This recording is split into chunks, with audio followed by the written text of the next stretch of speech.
Janasena general body మీటింగ్లో పవన్ కళ్యాణ్ సంచలనమైన వ్యాఖ్యలు చేశారు. అంబటి రాంబాబు ఇంటిపై దాడిని ఖండించారు డిప్యూటీ ముఖ్యమంత్రి పవన్ కళ్యాణ్. హింసను ఏ పార్టీ కూడా సమర్థించదు అంటూ చెప్పుకొచ్చారు ఆయన. వైసీపీ నేతలు మాటలు అదుపులో పెట్టుకోవాలి అంటూ కూడా హితవు పలికారు. ఇలాంటి ఘటనలు పునరావృతం కాకుండా చూసుకోవాలి అంటూ చెప్పుకొచ్చారు ఆయన. అంబటి ఇంటి దగ్గరకు అంతమంది వస్తూ ఉంటే పట్టాభిపురం సిఐ ఏం చేస్తున్నారంటూ జనసేన నేత శ్రీనివాస్ యాదవ్ ప్రశ్నిస్తున్న సందర్భం. పోలీసుల నిర్లక్ష్యంపై ఉన్నతాధికారులకు ఫిర్యాదు చేస్తూ ఉంటున్నారు ఆయన. Interesting discussion. ఎందుకంటే ఈ అంశానికి సంబంధించి మాట్లాడుకుంటే క్రమంలో అఫ్కోర్స్ టీడీపీ కూడా దీన్ని ఖండించింది. ఎవరు కూడా బోర్డర్ దాటకూడదు, ఎవరైనా కూడా దాడులు చేయడం సమంజసం కాదు అనేది టీడీపీ కూడా తన వర్షన్ వినిపించింది.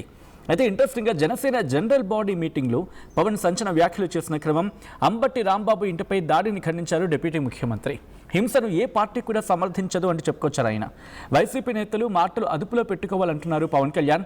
ఇలాంటి ఘటనలు పునరావృతం కాకుండా చూసుకోవాలంటూ కూడా హితవు పలికారు.